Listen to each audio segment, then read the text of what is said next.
Assalamualaikum warahmatullahi wabarakatuh. Waalaikumsalam warahmatullahi wabarakatuh. Nama saya Andi Muhammad Ridwan Jaya dari kelas 12 MIPA 2. Kali ini saya akan mewawancarai kerabat dekat saya yang bernama Bapak Anton Sitampan. Beliau seorang purnawirawan TNI Angkatan Darat. Saya akan mewawancari tentang masa-masa Orde Baru pada zamannya Pak Presiden Soeharto, yaitu Pak Presiden kedua rakyat Indonesia. Kira-kira Bapak siap gak untuk dipublis video ini di YouTube atau di internet? Ya aku sebenarnya nggak begitu ini ya siap-siap gimana ya. Nggak begitu tahu soal ya politik, soal ekonomi. Kalau sejarah mungkin ya sedikit tahu. Kira-kira untuk pertanyaan pertama, bagaimana keadaan perekonomian pada zaman Orde Baru, Pak? Kalau keadaan ekonomi saat Orde Baru itu sebenarnya ya cukup cukup baik lah. Walaupun belum merata ke seluruh Indonesia, namun kan belum apa namanya rakyat itu sepertinya lebih lebih lebih adem gitu loh.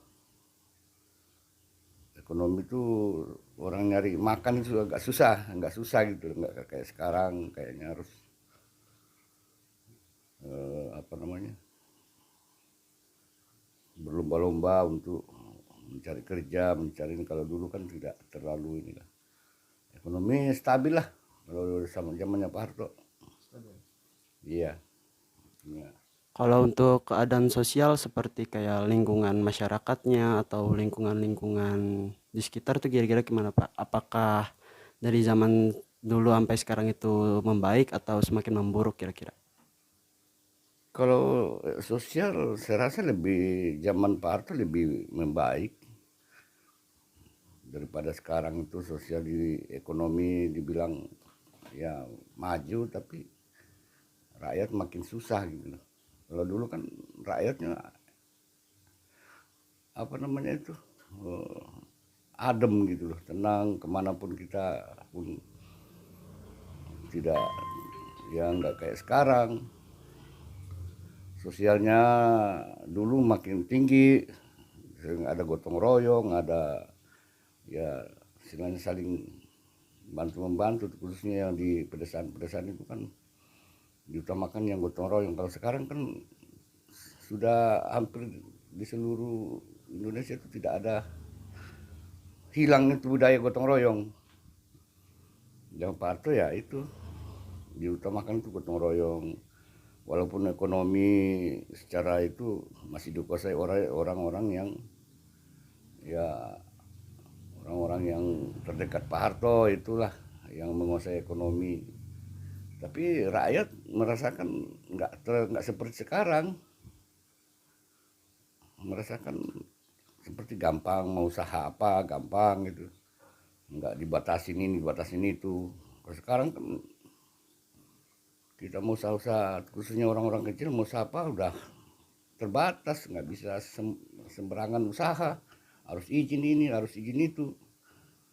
Ya itulah perbedaannya zaman dulu dengan sekarang. Kalau rakyat itu ya begitu-begitu aja lah,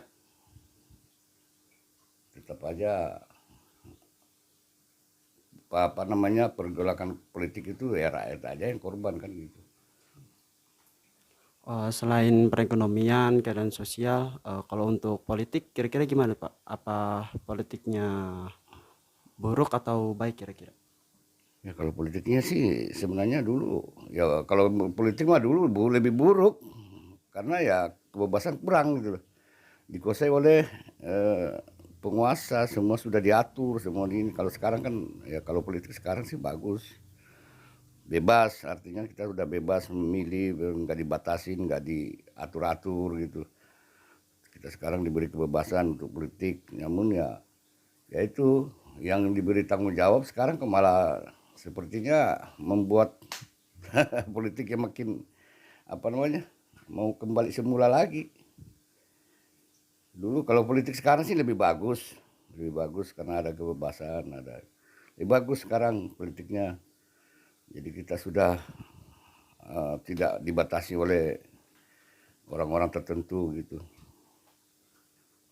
Ya gitu, kalau contoh saya politik begitu aja, saya kurang begitu hafal sih kalau politik soalnya. nggak main politik soalnya. Kan Bapak kan seorang purnawirawan Hmm. TNI Indonesia, Tentara Nasional Indonesia Angkatan Darat. Kira-kira kalau pada masa itu perekonomian seorang TNI, eh, keadaan sosial seorang TNI itu baik atau buruk, Pak? Ya kalau TNI itu memang sudah diatur, tidak bisa dikatakan baik. Yang jelas TNI itu sudah ada aturannya, jadi menyelesaikan keadaan negara. Kalau dulu kita ya walaupun gaji kecil tapi ya hidup tenang. Ya memang kita dulu kan masih banyak tugas-tugas operasi, tugas ini, jadi ya kita tidak terlalu mengutamakan ekonomi, yang penting tugas yang dibebankan ke kita itu kita bisa selesaikan.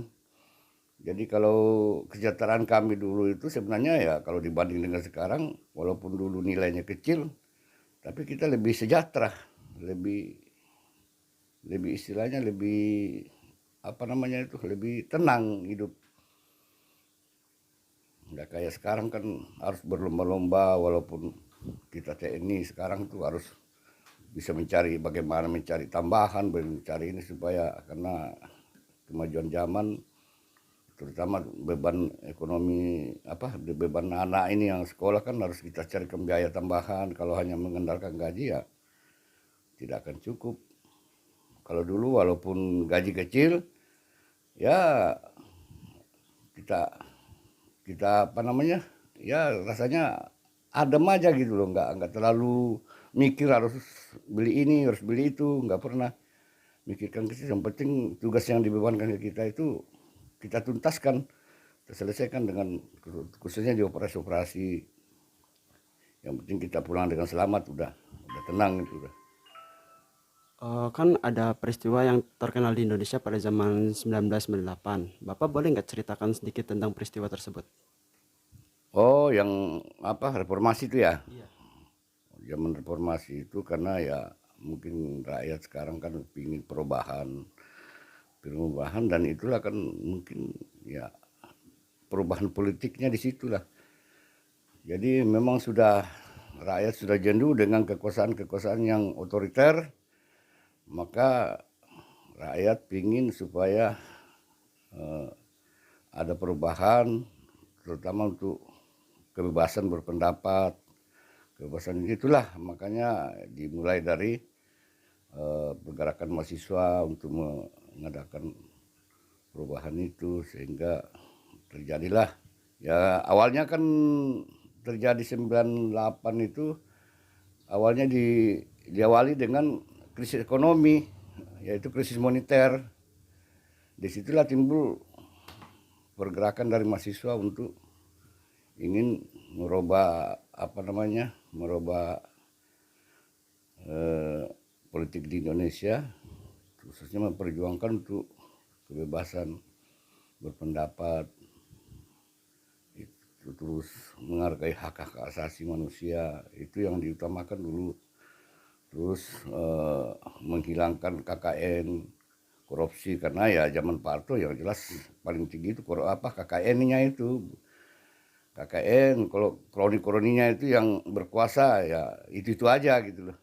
Nggak ganti-ganti itu aja. Pokoknya kalau sudah ada yang dikena ke dalam ya itu direkrut semua itu orang-orang dalam, orang-orang yang terdekat. Nah itulah yang dirubah oleh mahasiswa, oleh rakyat Indonesia supaya ada kebebasan. Jadi kita walaupun rakyat kecil bisa berbicara, bisa menyampaikan pendapat, itulah ya alhamdulillah sekarang udah berjalan, cuman ya sepertinya sekarang belum berhasil, masih masih masih ini apa namanya, masih sementara masih dikelola, jadi belum berhasil benar, terutama korupsi belum hilang itu, masih terutama KKN itu masih kayaknya sih masih berjalan terus. Ya mudah-mudahan ke depan bisa berubah, bisa sesuai dengan apa reformasi itu bisa mewujudkan kesejahteraan bangsa Indonesia. Kalau sekarang sih belum tercapai cita-cita reformasi itu, masih proses. Jadi kalau dibilang udah berhasil belum. Kalau pembangunan sih sekarang agak lumayan. Pembangunan di mana-mana sudah dibangun, cuman yang paling menonjol sekarang politik apa namanya sosial ekonomi gitu loh, sosial apa namanya itu, iya sosial ekonominya itu loh masih kayaknya yang menguasai ekonomi itu mah orang-orang kekuasaan aja, rakyat cuma apa namanya sebagai ya tumbal aja. Saya rasa itu aja, saya nggak begitu keadaan sekarang. Yang jelas kalau dibanding dengan tahun zaman Pak Harto, kalau keadaan kita di secara pribadi lebih enak dulu dibanding dengan sekarang. Walaupun kita dulu masih apa-apa manual, apa-apa, sekarang kan ada serba elektronik, serba apa namanya itu media sosial. Jadi kalau dulu kita mah nggak terlalu banyak mikir, nggak terlalu banyak ini segala yang jelas dulu itu siapa yang rajin berbuat, siapa yang rajin usaha, itu dia yang berhasil. Karena dulu kan serba manual. Kalau sekarang kita mau rajin pun sekarang apa yang mau dikerjakan nggak ada apa-apa, sudah dibatasin dengan aturan-aturan macam-macam lah. Itu yang paling ini sih, aturan terlalu banyak, khususnya aturan yang hanya ditujukan kepada orang-orang yang di bawah, ekonominya lemah. Itu yang harusnya lebih di ini. Segitu saja ya Pak. Nah, saya rasa itu aja mungkin kalau pengetahuan saya cuma begitu. Yang jelas perbandingan antara zaman Orde Baru dengan zaman reformasi itu sampai sekarang, kalau menurut saya lebih enakan dulu. Intinya itu lebih enak dulu. Cuma kan ini kan zaman sekarang kan lagi proses mungkin kita belum ketemu pemimpin yang benar-benar berjuang untuk rakyat. Benar-benar sebenarnya kan pemimpin itu kan seharusnya sudah selesai dengan dirinya sebenarnya kalau orang pemimpin itu. Jadi hanya berjuang memimpin mengabdikan dirinya untuk rakyat, bangsa dan negara sebenarnya. Tapi kan sekarang ini kan saya lihat pemerintah malah memperkaya diri, seolah-olah tidak akan mati gitu loh. Seharusnya kan yang ditinggal itu kan kayak kami ini orang kan kami tinggal kan hanya perjuangan, yang kami tinggal itu ya perjuangannya untuk rakyat, dinikmati rakyat, itu yang kami tinggal, bukan meninggalkan harta, bukan meninggalkan ini. Ya itu sebenarnya kalau pemimpin negara sebenarnya sebegitu, yang ditinggalkan itu perjuangannya, bagaimana memperjuangkan rakyat, bagaimana merubah status rakyat supaya lebih bagus. Tapi sekarang malah memperkaya diri, yang memimpinnya itu aja. Makanya saya bilang lebih enakan zaman Pak Harto daripada sekarang. Intinya itu. Jadi intinya pada video ini kesimpulannya pada era sekarang dan era Pak Harto dari hasil wawancara dengan Bapak Anton Sintampan, kesimpulannya adalah pada zaman Pak Soeharto itu lebih enak perekonomiannya, keadaan sosialnya, dan kalau masalah politik Bapak kan belum tentu tahu kan ya, masih kurang pengetahuannya. Tapi ya kalau kita bandingkan sekarang ya sebenarnya dibilang bagusan politik sekarang tapi tidak berhasil gitu loh, karena ya yang dipilih itu kurang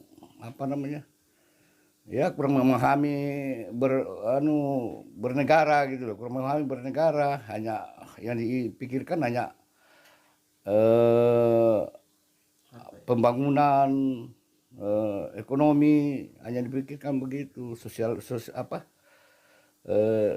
nggak terlalu diutamakan gitu loh. Padahal kan pokoknya intinya kalau zaman sekarang ini kan malah jauh dari undang-undang kita, seolah-olah menjauh gitu loh. Kalau dulu kan agak mending lah, ada mendekatnya dengan undang-undang yang sudah disepakati oleh pendahulu kita itu. Nah sekarang malah sepertinya menjauh dari undang-undang, terutama keadilan sosial ini, yang sangat menjauh keadilan sosial sekarang itu. Terus terutama sekarang yang paling menonjol sekarang itu terutama ketuhanan yang Maha Esa.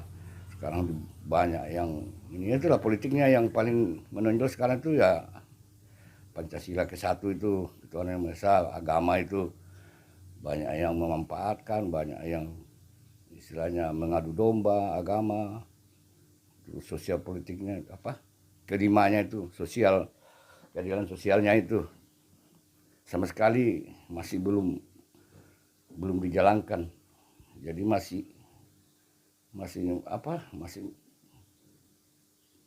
belum merata lah. Saya rasa itu aja kayaknya sih.